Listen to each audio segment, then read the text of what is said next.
ഉയർന്ന ശമ്പളത്തോടുകൂടി medical IT രംഗത്ത് ജോലി നേടിയാലോ? ഇത് മെഡിക്കൽ സ്ക്രൈബിംഗിന്റെ കാലം. മറക്കണ്ട, ലൂമിനിസ്.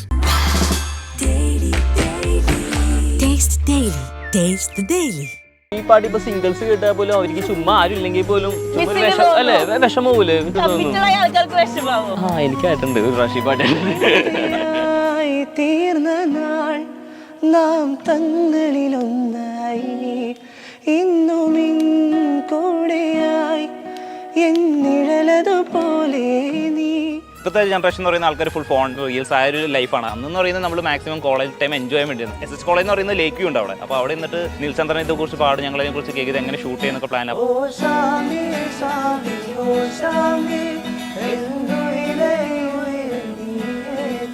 ഒരു ദിവസം ഈ കോളേജിന് പ്രോഗ്രാം പോയി കഴിഞ്ഞിട്ട് ഒരു പയ്യൻ വന്നിട്ട് പറഞ്ഞു, ചേട്ടാ ആദ്യം ഷെയ്ക്കാൻ്റെ എന്നിട്ട് പറഞ്ഞു വളരെയധികം താങ്ക്സ് ഉണ്ട്, ഈ പാട്ട് പാടിയിട്ടാണ് ഞാൻ എൻ്റെ കാമുകിനെ വളച്ച്. ഇത് കേരള ബ്ലാസ്റ്റേഴ്സ് മഞ്ഞപ്പട അങ്ങ് എടുത്ത് എൻജോയ് ചെയ്തൊരു പാട്ടാണ്. ഇവാൻ കോച്ചായിട്ട് നമ്മുടെ കേരള ബ്ലാസ്റ്റേഴ്സ് വന്ന സമയത്ത് രണ്ട് കാര്യം നോക്കിയത്, കേരളത്തിലെ ബെസ്റ്റ് ഫുഡ്, ബെസ്റ്റ് സോങ് ഏതാണ്. അതിൽ ആദ്യം പോപ്പപ്പ് ചെയ്തത് കടുങ്കാപ്പി സോങ് ആണ്. ആ വീഡിയോ കണ്ടിട്ട് ഞാൻ കുറച്ചു നേരം ക്ലാസ്സിൽ പോയിട്ട് ഇങ്ങനെ അനങ്ങാണ്ടിരുന്നു. അത് ഭയങ്കര ഷോക്കാണ്.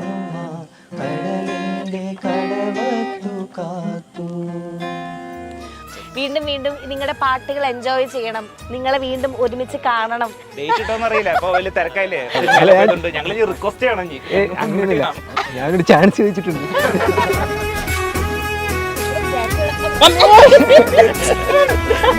കൂടോത്രോ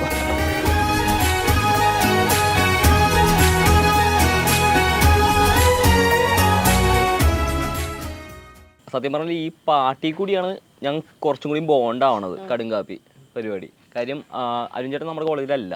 അരുൺ ചേട്ടൻ നിഖിലേന്റെ ഫ്രണ്ടാണ്, നാട്ടിലത്തെ ഫ്രണ്ടാണ്. അപ്പൊ ആള് നമ്മുടെ കോളേജിൽ വന്നുണ്ട്, കാണുന്നുണ്ട്, പോകുന്നുണ്ട്. അങ്ങനെ ഈ ഇപ്പൊ ദുബായിലുള്ള നിഖിലേട്ടനാണ് ക്യാമറ ചെയ്തേക്കണത്. അപ്പൊ ആളും ഞാനും ഒരു അത്യാവശ്യം ബന്ധമുണ്ടായിരുന്നു. കേരള ബ്ലാസ്റ്റേഴ്സ് മഞ്ഞപ്പട അങ്ങ് എടുത്ത് എൻജോയ് ചെയ്തൊരു പാട്ടാണ്. അപ്പൊ എനിക്ക് ഷെയർ വന്നു, എനിക്ക് ഇൻസ്റ്റാഗ്രാമിൽ ഷെയർ വന്നു. അപ്പൊ ആദ്യം കാണിക്കുമ്പോൾ ഗാലറി മൊത്തം പാട്ട് പാടുന്നേ കണ്ടത്. അപ്പോഴാണ് മനസ്സിലായത് നമ്മുടെ ആശാൻ ഇവാൻ ഇത് പാട്ട് കണ്ടിരുന്നു എന്നുള്ളത്.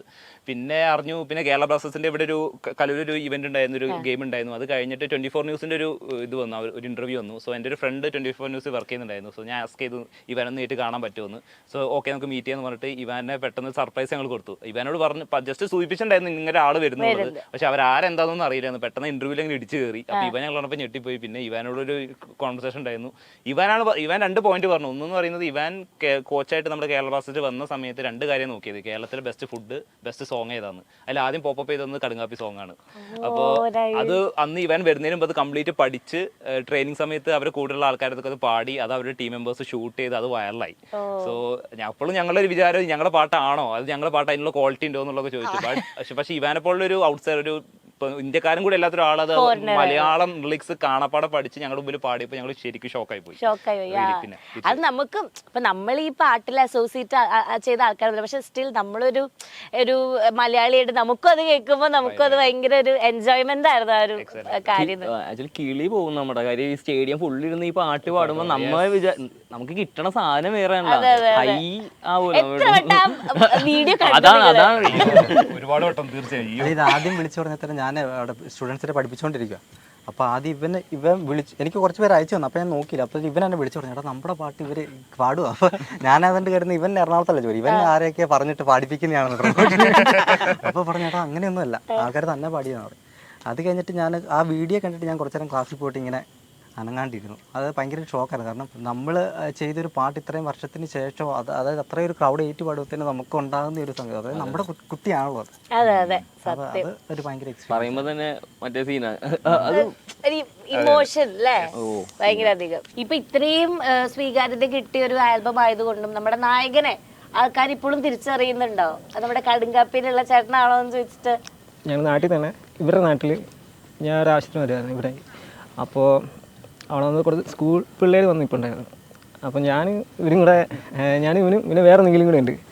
അപ്പോൾ ഞങ്ങൾ 3 പേരും ക്യാമറ. അപ്പോൾ ഞങ്ങളൊരു ബേക്കറിയിൽ കയറി. അപ്പോൾ 2-3 സ്കൂൾ പിള്ളേർ വന്നിട്ട് എൻ്റെ അടുത്ത് വന്നിട്ട്, ചേട്ടാ ഇന്ന ആളല്ലേ എന്ന് ചോദിച്ചു. അപ്പോൾ ആദ്യമായിട്ട് ലൈവിൽ ആദ്യമായിട്ട് ഇങ്ങനെ ഒരാൾ തന്നെ പറഞ്ഞു, ഒരു ഫോട്ടോ എടുത്തിട്ട് ചോദിച്ചു. ഫോട്ടോ എടുത്തു. ഇമാരെന്നെ കളിയാക്കി ചിരിച്ചു. പിന്നീട് അങ്ങോട്ട് പിന്നെ വേറെ ആളുകളൊക്കെ ഇങ്ങനെ വന്നെടുക്കും. അങ്ങനെ ആ ഒരു ഇറങ്ങി ഒരു 2 വർഷം അത്യാവശ്യം ആൾക്കാർ തിരിച്ചറിയുമായിരുന്നു. പിന്നെ കോവിഡൊക്കെ വന്നു, പിന്നെ ഒരു ഗ്യാപ്പായി. പിന്നെ ഇപ്പം കണ്ടു കഴിഞ്ഞാൽ ഇടയ്ക്ക് ചില ആൾക്കാരൊക്കെ തിരിച്ചറിയുന്നുണ്ട്. അപ്പൊ അതൊക്കെയാണ് ആദ്യം ഒരു സെൽഫി ഒക്കെ എടുക്കാൻ വരുന്ന മൊമെന്റ് അല്ലേ? അത് ഭയങ്കര മൊമെന്റ് ആയിരുന്നു. കോളേജിലൊക്കെ പോയപ്പോൾ പിന്നെ കുറെ കോളേജുകളിലൊക്കെ പോകാൻ പറ്റും ഞങ്ങൾക്ക്. അതിന് ഷോസ് ഒക്കെ ചെയ്തിരുന്നു. ഷോസിൽ ആ സമയത്ത് ഇത് പറഞ്ഞാൽ വൈറലായ സമയത്ത് നമുക്ക് ഈ ചില കോളേജിൽ ഇനോഗ്രേഷൻസ് അങ്ങനത്തെ അപ്പോഴും നമുക്ക് അറിയില്ല ഇത് എന്താ സംഭവം എന്ന് അറിയില്ലല്ല. കോട്ടയത്തു നിന്നും ഈ കണ്ണൂരിൽ നിന്നൊക്കെ നമ്മൾ വിളിച്ചിട്ടുണ്ട് ഈ യൂണിയൻ ഇനോഗ്രേഷൻ അങ്ങനത്തെ പരിപാടി. അപ്പൊ നമ്മൾ കുറച്ചായി അപ്പോഴും ഈ പറഞ്ഞ തിരിച്ചറിയണ പരിപാടിയൊക്കെ ഉണ്ട്. അപ്പൊ കോളേജിൽ പോയി കഴിഞ്ഞപ്പോഴേക്കും ഞാനും കോളേജിലാണ് ആ സമയത്ത്, കോളേജിലാണ്. അവിടെ പോയപ്പോഴും നമ്മുടെ കോളേജിൽ നമ്മളൊരു വരില്ല, പക്ഷെ ആ കോളേജിൽ നമ്മൾ അപ്പൊ ഈ 6 years ഗ്യാപ്പ് വന്നു എന്ന് പറഞ്ഞു. അപ്പൊ അതിന്റെ ഇടയിൽ വീണ്ടും ഒരു ഗാനം എന്തുകൊണ്ട് നിങ്ങൾ ചെയ്തില്ല, വൈ എന്നുള്ളൊരു ചോദ്യമാണ്. ഈ പറഞ്ഞ കടുങ്കാപ്പി 2017 റിലീസായി, 18 ഞങ്ങൾ പാസ് ഔട്ടായി ഞങ്ങൾ ആക്ച്വലി. അപ്പോൾ ഞങ്ങൾ അതോടെ ഞങ്ങൾ ഒന്ന് സ്പ്ലിറ്റായി. പക്ഷേ എന്നാൽ ആ സമയത്താണ് വെള്ളപ്പൊക്കം അറിയാലോ, 2018 വെള്ളപ്പൊക്കമൊക്കെ വന്നു. പക്ഷേ എന്നിരുന്നാലും ഞങ്ങൾ അത് കഴിഞ്ഞിട്ട് തന്നെ ഞങ്ങൾ നീലപ്പൂ എന്ന് പറഞ്ഞ ഞങ്ങൾ തന്നെ ഒരു ആൽബം ഇറങ്ങിയായിരുന്നു. എക്സ്പ്രഷൻ ലൈക്ക് കുഴപ്പമില്ല, അത്യാവശ്യം ആൾക്കാർ അറിയപ്പെട്ടു. പക്ഷേ കടുങ്കാപ്പിൻ്റെ റീച്ച് എത്തിയില്ല എന്നുള്ളൂ. പക്ഷേ എന്നാലും അത്യാവശ്യം ആൾക്കാർക്ക് അറിയാം. സെയിം മൂഡ് തന്നെ പോയത്. പിന്നെ അതിനുശേഷം 2019 തോന്നുന്നു നമ്മൾ കുന്നി എന്നൊരു സോങ് ഇറക്കി. 3 million വ്യൂസ് അന്ന് തന്നെ ഉണ്ടായിട്ടുണ്ടായിരുന്നു. പിന്നീട് ലൈക്ക് സർക്കംസ്റ്റാൻസസ് ഞാൻ പറയുകയാണെങ്കിൽ പുതിയ ആൾക്കാരാണ്, ഞങ്ങൾക്ക് അതേ ബുദ്ധിമുട്ടുകളുണ്ടായിരുന്നു, ഫിനാൻഷ്യൽ ട്രബിൾസ് ഉണ്ടായിരുന്നു. അതുകൊണ്ട് പലരും പല സ്ഥലത്തേക്ക് സ്കാറ്റേഡ് ആയി പോയി. ഞങ്ങൾക്ക് പിന്നെ വീണ്ടും റീജോയിൻ ചെയ്യാനുള്ള ഒരു ഓപ്ഷൻസ് ഉണ്ടായില്ല. അത് എന്തുകൊണ്ടാണെന്ന് അറിയില്ല, പക്ഷെ എന്നാലും പറ്റിയില്ല. ഈ 6 വർഷത്തിന്റെ ഗ്യാപ്പിന്റെ റീസൺ എന്താണ്, ഞങ്ങൾക്ക് എല്ലാവർക്കും തിരിച്ചു വരാനുള്ളൊരു വന്നില്ല. എന്നോട് നേരത്തെ സംസാരിച്ചപ്പോൾ പറഞ്ഞു നമ്മുടെ രണ്ടുപേരും ഇപ്പൊ ദുബായിലാണ് വർക്ക് ചെയ്തുകൊണ്ട് ഇരിക്കുകയാണ് എന്ന് പറഞ്ഞു. അപ്പോൾ ഇപ്പൊ ഈ സോങ് നമ്മൾ ആക്ച്വലി ഇപ്പൊ ഞാൻ പറഞ്ഞില്ലേ നമ്മുടെ ഒരു എന്താ പറയാ കോളേജ് പഠിക്കുന്ന ഒരു കൂട്ടുകെട്ടിന്റെ ഇടയിലെ ഒരു സോങ് ആയിട്ടാണ് പറയുന്നത്. അപ്പൊ നിങ്ങൾ അതിന്റെ കോർ ഭയങ്കരമായിട്ട് ആ കൂട്ടുകെട്ടിൽ നിന്ന് കൊണ്ടുണ്ടാക്കിയ ഒരു സോങ്ങാണ്. അപ്പൊ ഒരു ഫ്രണ്ട്ഷിപ്പ് അല്ലെങ്കിൽ നിങ്ങളുടെ ആ കാലത്ത് ഒരു ഫുൾ ആ റിലേഷൻഷിപ്പ് എങ്ങനെയായിരുന്നു ചോദിച്ചു കഴിഞ്ഞാൽ, ഫുൾ ആ ഫ്രണ്ട് സോൺ അതിനെ പറ്റിയിട്ട്? ഇപ്പോഴത്തെ ജനറേഷൻ എന്ന് പറയുന്ന ആൾക്കാർ ഫുൾ ഫോൺ റീൽസ്, നേരത്തെ പറഞ്ഞ റീൽസ് ആ ഒരു ലൈഫാണ്, ആ ഒരു സൊസൈറ്റിയിൽ ജീവിക്കുന്നത്. അന്നെന്ന് പറയുന്നത് നമ്മൾ മാക്സിമം കോളേജ് ടൈം എൻജോയ് ചെയ്യാൻ വേണ്ടിയിരുന്നു. ഓരോ ഇവന്റ്സ് അതൊക്കെ ആയിട്ട് നമ്മൾ എന്നും ഒത്തുകൂടും, ക്യാൻറ്റീനിലായാലും എല്ലായിടത്തായാലും. അപ്പോഴും ഈ സോങ്ങിന്റെ സമയത്തായാലും ഞങ്ങൾ പല സ്ഥലത്തിരുന്ന് പാടും. മറ്റേ ഞങ്ങൾക്ക് SS കോളേജ് എന്ന് പറയുന്നത് ലേക്ക് വ്യൂ ഉണ്ട് അവിടെ. അപ്പോൾ അവിടെ നിന്നിട്ട് നിൽചന്ദ്രൻ ഇതേക്കുറിച്ച് പാടും, ഞങ്ങളതിനെ കുറിച്ച് കേൾക്കുന്നത് എങ്ങനെ ഷൂട്ട് ചെയ്യുന്നൊക്കെ പ്ലാൻ. അപ്പോൾ അന്നും ഞങ്ങൾക്ക് സംസാരിക്കാൻ ഒരുപാട് കാര്യങ്ങളുണ്ടായിരുന്നു. അപ്പോൾ അന്നും ഇന്നത്തെ ഒരു സിറ്റുവേഷൻ ആയിരുന്നെങ്കിൽ അത് നടക്കില്ലായിരിക്കും മേ ബി. കാരണം നമ്മൾ ഇന്നത്തെ ജനറേഷനിൽ സംസാരം കുറവാണ്, എല്ലാം ഫോണിലൂടെയാണ്.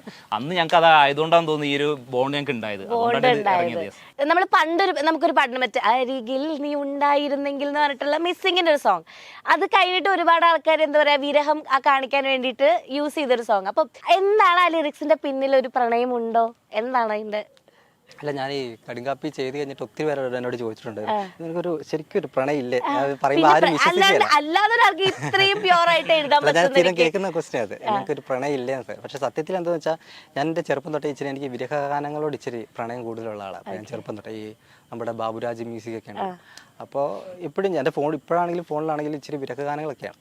അപ്പം എനിക്ക് കൂടുതലും ഓക്കെ ആയിട്ടുള്ളതും അങ്ങനെ ഒരു രീതിയിൽ പിന്നെ അത് ഇതായത്. ഇതുവരെ പ്രണയം ഉണ്ടായിട്ടില്ല, ക്രഷൊക്കെ അടിച്ചിട്ടുണ്ട്. ആരെങ്കിലും മിസ് ചെയ്യുന്ന ഒരു പെർട്ടിക്കുലർ പേഴ്സണെ മിസ് ചെയ്തിട്ടുണ്ടോ? ഇല്ല, അങ്ങനെയില്ല. ഇവന്മാരും എല്ലാം മിസ് ചെയ്യുന്നുണ്ടെങ്കിൽ ഇത് ഈ പാട്ട് ഇപ്പൊ സിംഗിൾസ് കേട്ടാൽ പോലും അവർക്ക് ചുമ്മാ ആരും ഇല്ലെങ്കിൽ പോലും അല്ലേ വിഷമൂല്ലേ? ചുമ്മാ ഈ പാട്ട് കേട്ട് കഴിഞ്ഞാൽ എന്തൊരു വിഷമമുള്ള ആൾക്കാർക്ക് വിഷമാവോ? എനിക്കായിട്ടുണ്ട് അല്ല, ഒരു ഭയങ്കര ഫീൽ അല്ലേ, ലൈക്ക് മിസ് ചെയ്യണ്ടാവും കുറെ പേരുണ്ട്.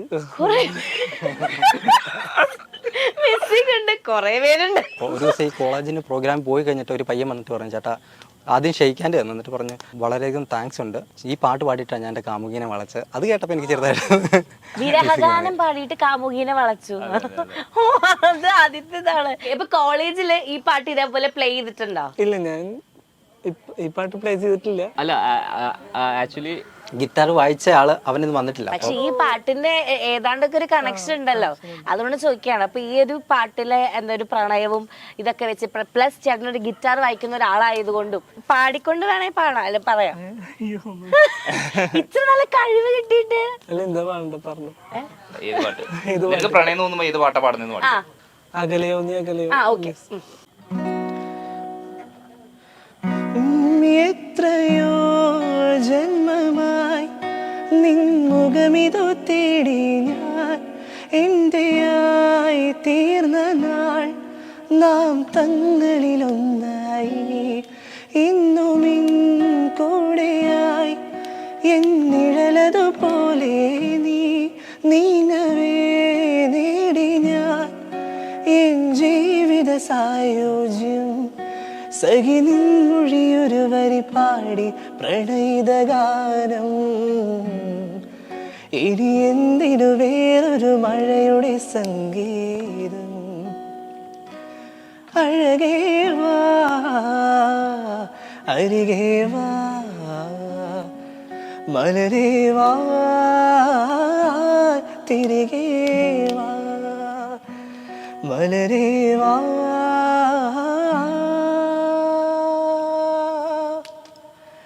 തിരികെ വാ. അയ്യോ എന്ത് രസമുണ്ടായിരുന്നല്ലേ അത് കണ്ണു നിറഞ്ഞോ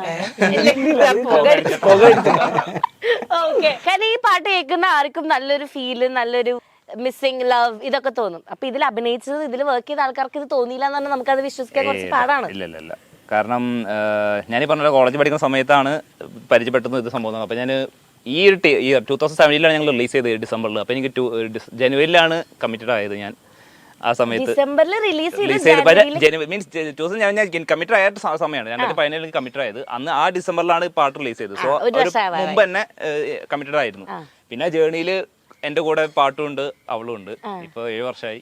ഇപ്പോൾ ലൈക്ക് സെപ്പറേറ്റഡ് ആണ്. But I am not. ഞാനും ലീവായിട്ടില്ല. എന്നാലും ഇപ്പൊ പല സമയത്ത് പലരും എൻ്റെ അടുത്ത് പറഞ്ഞു ഈ സങ്കടത്തോടെ ഇരിക്കുമ്പോൾ അവര് എന്നോട് പറഞ്ഞ് ഈ പാട്ടാണ് ഈ പാട്ട് പാടും. അപ്പോൾ അവളും പിന്നെ മോർത്ത് വരുന്ന പറയുമ്പോൾ ഞാൻ പലവട്ടം കരഞ്ഞിട്ട് ഈ പാട്ടൊക്കെ പാടിയിട്ടുണ്ട്. But still I missing her. Recovering ആവുന്നില്ല. I am still waiting for her. അതാ അതിൽ ആ സ്റ്റോറി ആക്ച്വലി ഭയങ്കര ഒരു ഇത്. അപ്പൊ ഇതിന്റെ ഇടയിൽ ഇപ്പൊ പറഞ്ഞു ഓരോരുത്തർ വർക്ക് ചെയ്യാണ് ജോബ് ചെയ്തോണ്ടിരിക്കുകയാണെന്ന് പറഞ്ഞു. ഇപ്പൊ ഇതിന്റെ ഇടയിൽ ഒരാൾക്ക് സിനിമ ചെയ്തു എന്ന് ഞാനൊരു ഇത് കേട്ടു. അപ്പൊ ഏതൊക്കെ പടങ്ങൾ ഇത് കഴിഞ്ഞിട്ട് ചെയ്തു? ഞാൻ മാത്രമല്ല ഇവനും ചെയ്തത്. ഞങ്ങള് രണ്ടുപേരും കൂടെയാണ് ആദ്യത്തെ പടം ചെയ്തത്. പിക്കാസോ എന്നുള്ള പടം. പിക്കാസോ സുനിൽ കാര്യമായിട്ടാണ് സാറ് ചെയ്തത്. ഡയറക്ടറാണ് ചെയ്തേക്കുന്നത്. അതിനുശേഷം കൃഷാന്ത് സാറിന്റെ ഒരു പടം ചെയ്തതാണ് പുരുഷപ്രയം എന്ന് പറഞ്ഞത്. അത് കഴിഞ്ഞിട്ട് പിന്നെ ഒരു പടം കൂടെ ചെയ്തു. അത് റിലീസായിട്ടില്ല. പിന്നെ ഒരു പടം ഇപ്പൊ ചെയ്തുകൊണ്ടിരിക്കുകയാണ്. വയനാട്ടാണ് ഷൂട്ട്. ഫുൾ ബിസിയാണ്. അപ്പൊ ഇതൊക്കെ കടുങ്ങാപ്പിയില കണ്ടിട്ടാണോ വിളിച്ചത്? അപ്പൊ അതിന് മുന്നേ ഡയറക്ടർ ആവാനാണ് ആഗ്രഹം എന്ന് പറഞ്ഞു. അപ്പൊ ഇപ്പം ആക്ടിങ്ങിലേക്ക് ആണ് ആഗ്രഹം. ചെയ്യണം. അത് നമ്മളെ ഭയങ്കര ഡ്രീമാണ്. അത് ചെയ്യുമ്പോൾ കുറെ കൂടെ നന്നായിട്ട് പഠിച്ച് ചെയ്യണമല്ലോ. ഇനിയുള്ള ഒരു പ്രോജക്റ്റില് നമ്മൾ അരുണേട്ടൻ തന്നെയാണോ അഭിനയിക്കുന്നത്? അറിയില്ല. ഡേറ്റ് ഇട്ടോന്ന് അറിയില്ല. അപ്പൊ വലിയ തിരക്കായില്ലേ? ഞങ്ങൾ റിക്വസ്റ്റ് ചെയ്യണം. അങ്ങനെയൊന്നുമില്ല. ഞാനൊരു ചാൻസ് ചോദിച്ചിട്ടുണ്ട്. ആണോ? ആണോ? കടുങ്കാപ്പിലുള്ള ടീമുകൾ എല്ലാവരെയും വെച്ചിട്ട് തന്നെ, അതായത് ഞങ്ങൾ അന്ന് ചെയ്തുകൊണ്ടിരുന്നപ്പോഴത്തേനും ഒരു രസം ഉണ്ടായിരുന്നു.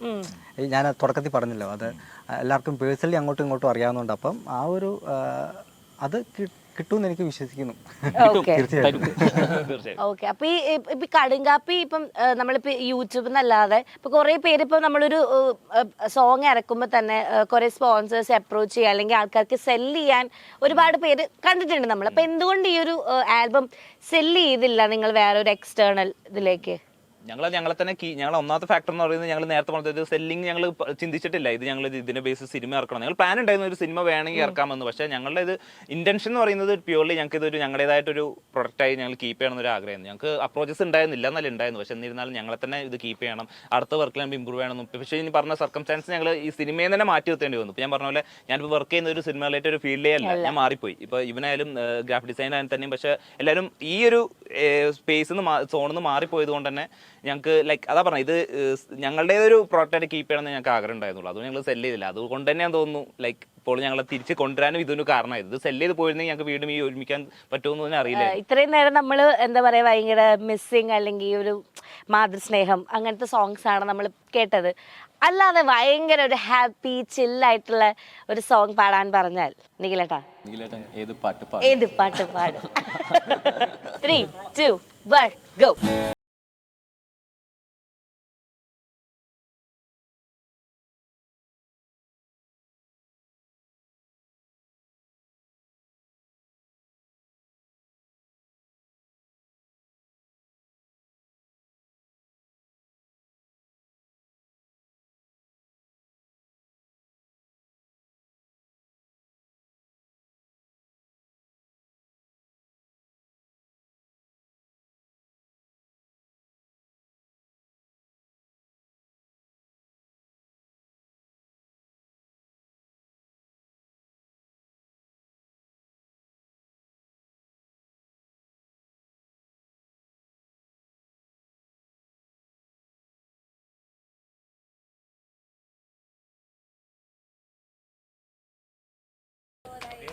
അപ്പൊ ഇനി വരുന്ന ഈ സിംഗിൾസ് അല്ലെങ്കിൽ ഇതൊക്കെ ഇതേപോലെ തന്നെ നിങ്ങളുടേതായ ഞങ്ങളെ ഒരു ഇതിൽ തന്നെ കൊണ്ടുപോകാനാണ്. അപ്പൊ ഇതേപോലെ നമുക്കൊരു പ്രൊഡക്ഷനോ അല്ലെങ്കിൽ ഒരു ആൾക്കാർ നമുക്ക് പ്രൊഡ്യൂസ് ചെയ്യാമെന്ന് പറഞ്ഞ് വന്നു കഴിഞ്ഞാൽ അങ്ങനെ ഡെഫിനറ്റ്ലി അങ്ങനെ നമ്മൾ അപ്രോച്ച് ചെയ്യുന്നത് ഡെഫിനറ്റ്ലി അത് ഞങ്ങൾ ടേക്ക് കെയർ ചെയ്യും. കാരണം ഞങ്ങൾക്ക് ഫണ്ട് ഫിനാൻഷ്യൽ ഇതിന് ബാക്കപ്പ് എന്തായാലും വേണ്ടി വരും ഈ പ്രോഡക്റ്റ് ഇറക്കണത്. ഞങ്ങളതിലുള്ള ഫണ്ട് ഡെഫിനറ്റ്ലി ഇല്ല. അപ്പോൾ ഞങ്ങൾക്ക് ഒരു സെക്കൻഡ് പാർട്ട് ഉണ്ടായാൽ മാത്രമേ നമുക്ക് ഇത് ഇറക്കാൻ പറ്റുള്ളൂ. ഡെഫിനറ്റ്ലി അത് ഞങ്ങൾ കൺസിഡർ ചെയ്യും.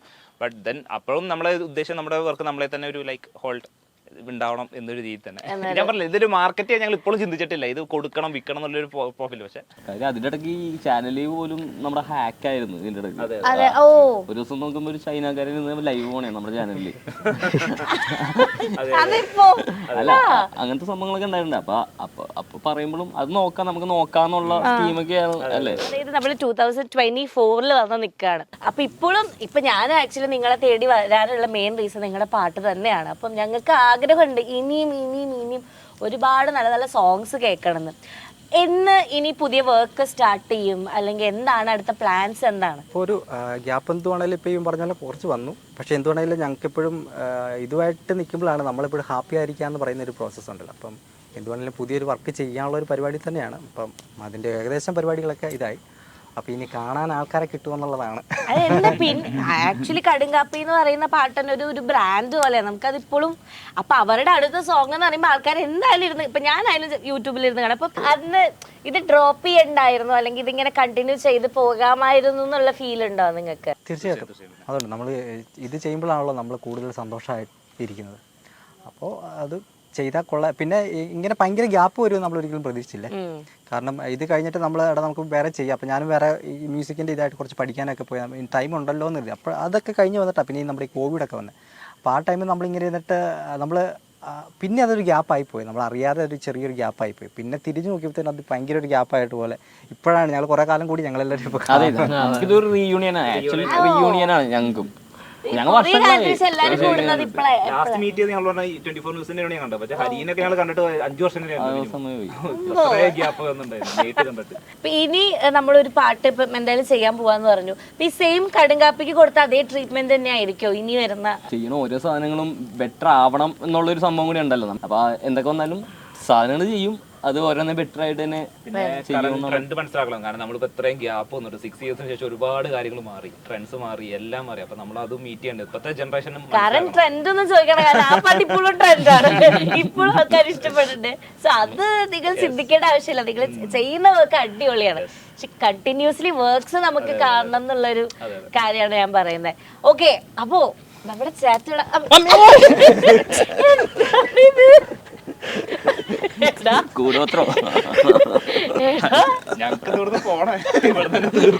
പറ്റിയോ നിനക്ക്? ഓക്കെ, അപ്പൊ നമ്മള് ഈ ഒരു ചാറ്റ് നമ്മൾ ഇവിടെ എൻട്രിപ്പിക്കാണ്. പക്ഷെ ഞാൻ സത്യം പറഞ്ഞാൽ ഭയങ്കര എൻജോയ് ചെയ്തു. നല്ലൊരു എന്താ പറയാ ഫീലോട് കൂടെ കുറെ പാട്ടുകൾ കേൾക്കാൻ പറ്റി. നിങ്ങളുടെ ആ സംസാരവും ആ ഒരു ഫ്രണ്ട്ഷിപ്പും എല്ലാം ഇനിയും ഒരുപാട് വർക്ക്സ് കാണാൻ പറ്റട്ടെ, കാണണം ഞങ്ങൾക്ക്. ഓക്കെ, ഉയർന്ന ശമ്പളത്തോടുകൂടി മെഡിക്കൽ IT രംഗത്ത് ജോലി നേടിയാലോ? ഇത് മെഡിക്കൽ സ്ക്രൈബിംഗിന്റെ കാലം. മറക്കണ്ട, ലൂമിനസ്. Taste the Daily.